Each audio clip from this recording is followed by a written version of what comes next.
Fashion designer എന്ന നിങ്ങളുടെ സ്വപ്നം യാഥാർത്ഥ്യമാക്കൂ. ഭാവി സുരക്ഷിതമാക്കൂ. കൂടുതൽ വിവരങ്ങൾക്ക് ഓഫീസുമായി ബന്ധപ്പെടുക. Oyak tower, Nilambur road, Wandoor. Branch Kalikavu. Oyak, transforming dream into reality. Forest office ആക്രമണ കേസിൽ DMK നേതാവ് EA സുഖുവിനെ പോലീസ് അറസ്റ്റ് ചെയ്തു. കേസിൽ PV അൻവർ MLAക്ക് ജാമ്യം ലഭിച്ചതിന് തൊട്ടു പിന്നാലെയാണ് സുഖുവിന്റെ അറസ്റ്റ്.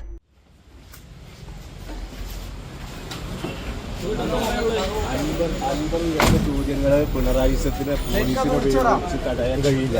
ഇത്രേ ഉള്ളൂ. എന്ത് കുറ്റം ചുമത്തിയിരിക്കുന്നു? എന്താ കുറ്റം ചുമത്തിയെന്ന് അറിയില്ല. ഇന്നലെ ഇവിടെ ഓഫീസ് കേന്ദ്രീകരിച്ചൊരു പ്രശ്നം ഉണ്ടായിരുന്നു. അതിന്റെ പേരിലായിരിക്കും. പോലീസിന്റെ പകപോക്കലാണോ അത്? പോലീസിന് കുറെ നിരപരാധികളുണ്ട്. മറ്റാരെയൊക്കെ പകപോക്കാൻ വേണ്ടി അവരെ ആയുധാക്കി. അതെ, അൻവർ കഴിഞ്ഞാൽ DMKയിലെ ഏറ്റവും മുതിർന്ന നേതാവാണ് സുഗു. വഴിക്കടവ് മുൻ പഞ്ചായത്ത് പ്രസിഡന്റ് കൂടിയാണ് സുഗു. ആദിവാസി യുവാവ് മണിയെ ആന ചവിട്ടിക്കൊന്നതിൽ പ്രതിഷേധിച്ച് DMK പ്രവർത്തകർ നടത്തിയ മാർച്ചിനിടെ വനംവകുപ്പ് ഓഫീസ് ആക്രമിച്ചിരുന്നു. സംഭവത്തിൽ അൻവർ ഉൾപ്പെടെ 40 പേർക്കെതിരെ പോലീസ് കേസെടുത്തിരുന്നു. രാത്രി 9-നാണ് എടവണ്ണ ഒതായിലെ വീട്ടിലെത്തി PV അൻവർ MLAയെ പോലീസ് അറസ്റ്റ് ചെയ്തത്. പിന്നീട് തവന്നൂർ ജയിലിൽ പ്രവേശിപ്പിച്ച അൻവറിന് കോടതി ജാമ്യം അനുവദിച്ചിട്ടുണ്ട്. News bureau, Nilambur.